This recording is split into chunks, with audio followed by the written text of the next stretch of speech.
My name is Hector Avelar. I'm a strategic account director here at Crafty.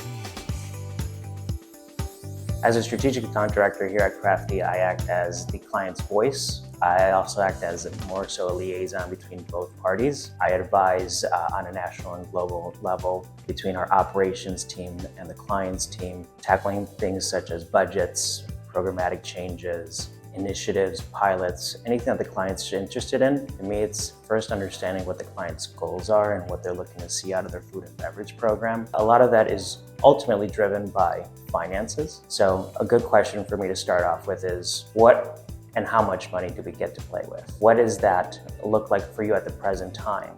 Have you ever had a food and beverage program previously? What do you like out of your current program? As soon as I can pick up on things that the client really likes, I can start honing in the questions more geared towards products, what kind of products it is that they're looking to consume, what is the most popular product based on a market. If they are a national or global company, not everybody has the same likings and preferences. What I've noticed here in the Midwest is that some of our likings are more so coffee forward. Hey, you're a Chicago specific site. Are you looking to see more cold brew options? Do you currently have that on site? Once I hone those questions in, I can really gear more so towards pricing. Once I have a sentiment check, I can gear the questions more so to products. That's where I find the gap between pricing and experience. Not everyone likes the same things. So it's client specific.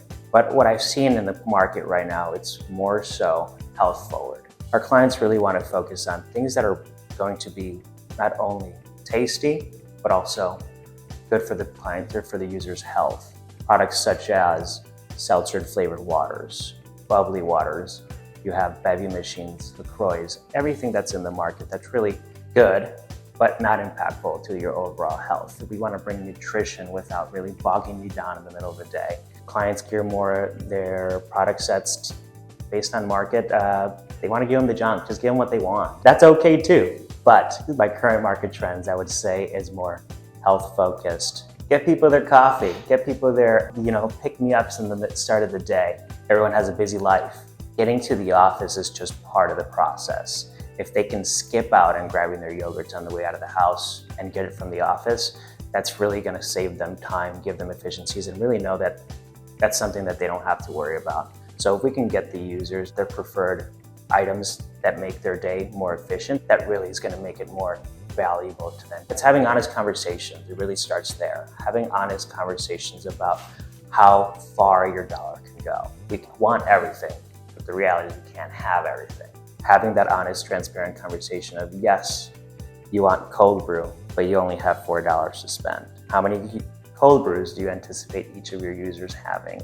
Is that $4 cold brew gonna make it throughout the entire, is it gonna count for everybody? So more than anything, first it starts with honest conversations with a client. Once the experience is aligned to the expectations, we can really hone back to product pricing and making sure that we have the right selections to meet that experience and that expectation. So if a client is really set on getting a specific product that really just doesn't meet their budgetary needs, there is tons of different options. If a client really wants cold brew, but their budget just really doesn't align to having that cold brew option, doesn't have to be single use. That single use really drives up the price. If we can switch over to a larger format, more of a keg offering, that will significantly reduce the price per unit. So bulk products and more large formats options will most of the time fulfill that need and hit the budgetary constraints that the client may have. Tons of different leverage that we can pull within the Pantry program to drive consumption to specific areas. Behavioral science more than anything. You organize your cooler eye level. A predominant portion of people are right-handed. So if you put the cold brew most expensive product or any more expensive product at eye level on the right-hand side, the user's more likely to open the fridge and quickly reach in and grab efficiencies. If you move a product that is more higher priced that you're trying to reduce the consumption on, move it lower left, a little bit more difficult to reach. People consume with their eyes and make a split decision on that. So the more products that you put eye level, you put healthier products. Not only are you driving a healthier choice, but you're also driving the spend. Merchandising really plays a key role in merchandising, organization of how a space is laid out.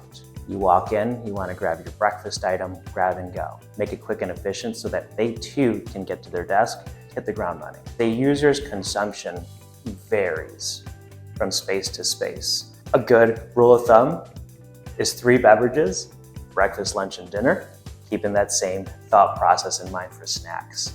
Grab a breakfast item, breakfast snack, something to go along with your lunch to kind of be the accoutrement per se. So 3 to 2, 3 beverages, 2 snacks. How do we meet expectation and budgetary needs? What is the user experience is the first and foremost question, developing the relationship with the client so I understand their experience and their needs are. We all know we're gonna get our caffeine fix in some capacity. Start it off with a coffee with $5 per day if that's all I can spend per user. Get the creamer, get the sugars if that's something you so choose. That rolls up into your price point. Add in a yogurt, that's another $2.50, $2.75. And then add in a snack for lunch, a bag of chips, some cookies, or something to really accompany your lunch in that day. You wanna give them at least a caffeine fix in the morning, probably $1.50. Another beverage for lunch, there's 2 beverages, a breakfast item, and a snack.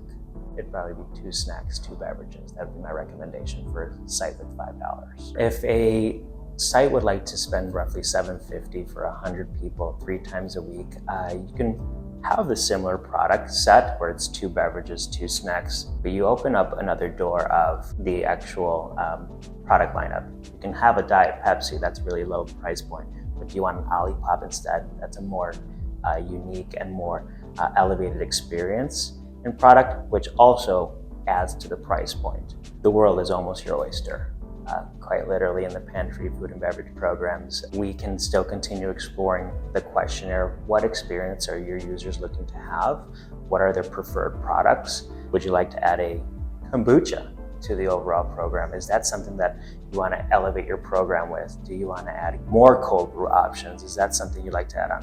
Would you like to add on grab-and-go snacks, such as tuna packets? Are you looking to add more elevated products to your product set?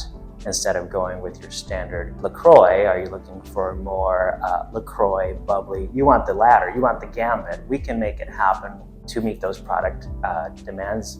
Finding that balance between experience and budget. A few of the big differences that I noticed when transitioning through budget tiers overall would be the amount of product offerings and the product offerings themselves. You're always going to get the basics across all 3 tiers. The more money that goes into a tier, the more product offering that you're going to have available, and the higher price point product you'll have available. The most impactful category I believe a client can spend on is coffee. It quite literally makes the world go round, and if users do not have their coffee, you will notice it and you will experience it. That is definitely a place that I would strongly encourage users and clients to invest their money in so that guests can have a good experience. Starting the conversation honestly, as everything does start, how everything usually starts is having an open, honest conversation of, hey, I have a concern. Let's keep an eye on it. Maybe we should pull back on the amount of items that we're stocking at the end of the day so that there's less consumption when office hours aren't as high. Re-merchandising the more expensive products in a further less out of sight space in the refrigerator or on a snack wall. Product is still there, it's just a little less easier to access.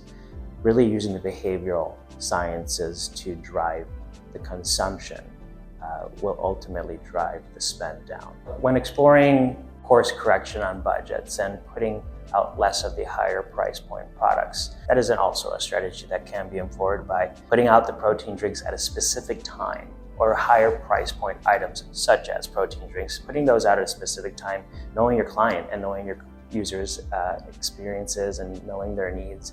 If a client's site is very keen on consuming protein products, a lot of their users are really hitting the gym and getting their workouts in the morning. They really want to get their protein fix nice and early. That goes after a post-workout, right? If you put them out in the morning, you get the experience that a user wants of, I got my protein fix but it's not really necessary towards a lunch hour. So those can deplete. You don't really have to put them back to full replenishment, but the protein drinks really aren't the key focus. So if you reduce the amount of products being put out during lunch, that's a little less consumption in your overall day. If we start off with the overall appearance of things, there's quick ways to do that. Fluff products up, make them look a little bit more abundant without putting more abundance out. If the appearance is met, but we're still running a little higher on product spend, let's alternate to a cheaper alternative. If you have set product that's a little bit more expensive, but there's another one in the market that has a cheaper price point, having that open, honest conversations like snack shelves look good, they're full, you're still trending a little higher based on spend. Is this an okay alternative? Seasonality is a big driver in all food and beverage, even in corporate food and beverage. Things that I've noticed and how I help the client manage the product seasonality is knowing that the summer months are going to be large hydration months. We should really cut back on some of the snack offerings and drive some more of the funding into your beverage options. Those are trends that we really have to have a conversation with, is what is happening in the seasons, what is happening and what are your users experiencing?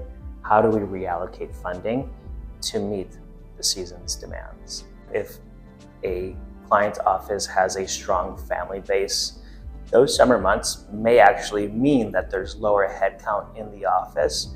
They're at home, taking care of family, working from home, really, changing how many users are in this space. So there may be a dip in their Q2 spend, Q3 spend, seeing that ramp up towards the end of Q3 going into fall as families with children start going back to school. That means more user engagement in the office, so a little bit of a spike there. It's all seasonal. So winter months, I have noticed more of a drop off in overall spend. Holidays, people are on vacation, people are taking a little bit more PTO. That does drive headcount down, that drives spend down, and that's something that we always keep in mind when we're looking at a client's quarterly budget. Crafty Platform is extremely valuable to me and how I interact with the clients. It's all centrally located.